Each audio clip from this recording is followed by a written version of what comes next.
여러분, 숲이 숨쉬는 소리 들어보셨어요? 지금 이 순간에도 말이죠. 우리나라의 모든 숲은 거대한 허파처럼 이산화탄소를 들이마시고 내쉬고 있습니다. 그런데요, 한 나라의 숲 전체가 들이마시고 내쉬는 이 탄소의 숨결을 정확하게 측정하는 것. 이게 생각보다 엄청나게 복잡하고 어려운 일이거든요. 오늘 그 비밀을 한번 제대로 파헤쳐 보겠습니다.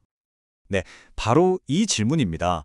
이 질문에 대한 답에 정말 과장이 아니라 우리 지구의 미래가 달려있다고 할 수 있습니다. 숲이 가진 능력을 우리가 정확히 알아야만 이 기후변화라는 거대한 숙제에 제대로 대응할 수 있으니까요. 자, 이걸 이해하려면 먼저 파리 협정을 떠올려 보시면 좋아요. 전 세계 국가들이 다 같이 모여서 약속했잖아요. 우리 이만큼씩 온실가스 줄일게요 하고 매년 성적표를 내야 하거든요. 이때 바로 이 숲이 얼마나 많은 탄소를 싹 흡수해서 상쇄시켜 주는지가 우리 성적을 좌우하는 아주 결정적인 변수가 되는 겁니다. 이 중요한 퍼즐 조각을 잘못 맞추면 우리가 세운 계획 전체가 흔들릴 수도 있는 거죠. 그럼 우리나라 얘기를 한번 해볼까요? 우리나라 국토의 무려 64%가 숲이라는 사실 정말 대단하지 않나요? 국토의 절반이 훌쩍 넘는 이 거대한 녹색 엔진이 얼마나 일을 잘하고 있는지 그 성능을 정확하게 알아야 우리의 기후 전략도 제대로 세울 수 있겠죠. 아니 그럼 지금까지는 이 어마어마한 숲의 탄소량을 도대체 어떻게 계산해 왔을까요? 놀랍게도 국가산림자원조사라는 방법을 써왔는데요. 이게 뭐냐면 비유하자면 나무 한 그루 한 그루에 호구 조사를 하는 거랑 비슷하다고 보시면 됩니다. 한번 상상해 보세요. 조사원분들이 말이죠. 전국에 흩어져 있는 수천 개의 지점을 직접 발로 뛰면서 나무를 하나하나 재는 거예요. 정말 엄청난 노력이죠. 근데 진짜 문제는 이게 5년에 한 번씩 이루어진다는 겁니다. 기후는 매일 매 순간 변하고 있는데 우리는 5년 묵은 흑백 사진을 보고 있는 셈이니 실시간 변화를 따라잡는 건 거의 불가능에 가까웠습니다. 그리고 이 방식의 가장 큰 문제, 결정적인 한계는 뭐냐면요. 딱 눈에 보이는 것만 샌다는 거예요. 나무 줄기의 굵기나 키는 잴 수 있지만 저 깊은 땅 속에 어마어마하게 뻗어 있는 뿌리나 작은 풀들, 그리고 흙 자체가 머금고 있는 막대한 양의 탄소는 계산에서 쏙 빠져버리는 거죠. 말 그대로 빙산의 일각만 보고 있었던 겁니다. 자, 그래서 과학자들이 이건 아니다 싶어서 완전히 새로운 접근법을 들고 나왔습니다. 마치 어벤져스 팀처럼 각기 다른 엄청난 능력을 가진 세 가지 첨단 기술을 하나로 합쳐서 숲의 진짜 모습을 그려내기 시작한 거죠. 이 혁신적인 방법은 크게 세 단계로 이루어져 있어요. 아주 기가 막힌 조합이죠. 첫째, 땅에서는 초정밀 마이크로로 숲의 숨소리를 직접 듣고요. 둘째, 저 높은 하늘에서는 인공위성 카메라로 숲 전체의 모습을 사진 찍듯 관찰합니다. 그리고 마지막으로 이 두 가지 엄청난 정보를 합쳐서 완벽하게 해석해내는 초고성능 인공지능 두뇌를 활용하는 겁니다. 그 첫 번째 주자가 바로 에디 공분산 타워라는 건데요. 이름이 좀 어렵죠? 근데 하는 일은 생각보다 간단합니다.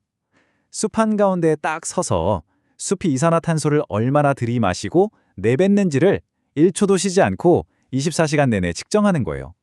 아주 그냥 초정밀 탄소 청진기라고 할 수 있죠. 이 타워가 제일 먼저 재는 게 바로 GPP, 총 1차 생산이라는 건데요.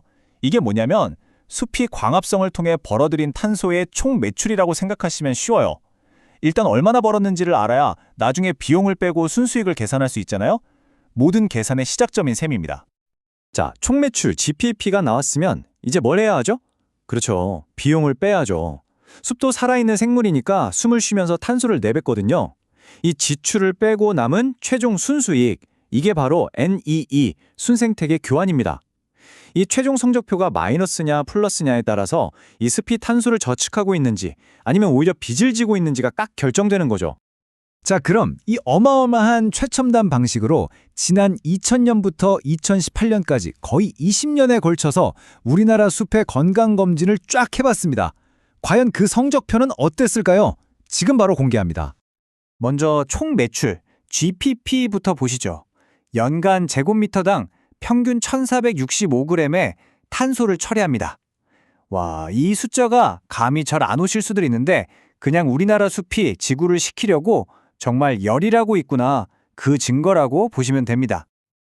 그리고 드디어 가장 중요한 최종 성적표, 순수익 넷입니다. 결과는 짜잔! 마이너스 243입니다. 여러분, 여기서 제일 중요한 건 바로 저 마이너스 부호예요. 이게 바로 우리가 그토록 기다렸던 희소식인 겁니다. 숲이 내뱉는 양보다 훨씬 많은 탄소를 몸속에 차곡차곡 저장하고 있다는 뜻이거든요. 우리나라 숲이 아주 훌륭한 탄소 저축왕이라는 걸 과학적으로 증명해낸 거죠. 에이, 근데 이 연구 하나만 보고 어떻게 믿어요? 하고 생각하시는 분들 당연히 계시겠죠? 그래서 다른 국제적인 모델들이랑 싹 비교를 해봤습니다. 그랬더니 어땠을까요? 보시는 것처럼 결과가 정말 놀라울 정도로 비슷하게 나왔습니다.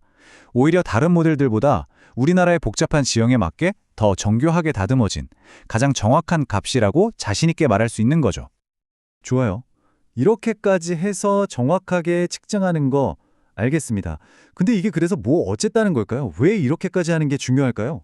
이 놀라운 과학기술이 우리 현실에 어떤 의미가 있는지 한번 제대로 살펴보겠습니다. 자, 이 그래프를 보시면요. 기존 방식이랑 새로운 방식 둘 다 숲이 저장하는 탄소의 총량 자체는 비슷하게 나와요. 그럼 똑같은 거 아니야? 싶지만 결정적인 차이가 있습니다. 기존 방식이 5년에 한 번 찍는 멈춰있는 사진이라면 새로운 방식은 매년, 매 계절의 변화를 담아내는 생생한 동영상이라는 거죠. 훨씬 더 역동적인 정보를 우리에게 주는 겁니다. 그리고 이 새로운 데이터를 분석하다가 정말 이런 것까지 알 수 있다고 싶은 놀라운 비밀이 하나 밝혀졌습니다. 그게 뭐냐면요. 숲이 탄소를 꿀꺽 삼킨다고 해서 바로 나무가 쑥 자라는 게 아니라는 겁니다. 밥 먹고 소화시켜서 살이 되기까지 시간이 걸리는 것처럼 숲도 탄소를 흡수하고 나서 실제로 나무의 몸집이 되는 데까지 무려 2년이나 걸린다는 사실이 처음으로 밝혀진 겁니다. 숲의 생명 활동이 우리가 생각하는 것보다 훨씬 더 복잡하고 신비롭다는 증거죠. 자, 이제 정리를 해보겠습니다. 이 새로운 기술은요, 그냥 측정 방법 하나가 바뀐 게 아니에요. 숲을 바라보는 우리의 관점, 그 패러다임 자체를 완전히 바꿔놓는 겁니다.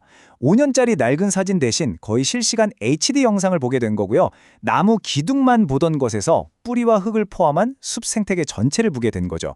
그리고 이건 결국 더 똑똑하고 효과적인 기후 정책으로 이어질 수 있는 아주 강력한 무기가 되어질 겁니다. 자, 오늘 우리는 숲의 숨결을 듣는 기술을 통해 지구의 맥박을 실시간으로 잴 수 있는 새로운 시대의 문을 열었습니다. 이제 질문은 우리에게 돌아왔습니다. 한 국가의 탄소 맥박을 이렇게까지 속속들이 들여다볼 수 있게 된 지금, 우리는 지구의 건강을 위해 이제 무엇을 해야 할까요? 한 번쯤 생각해 보시면 좋겠습니다.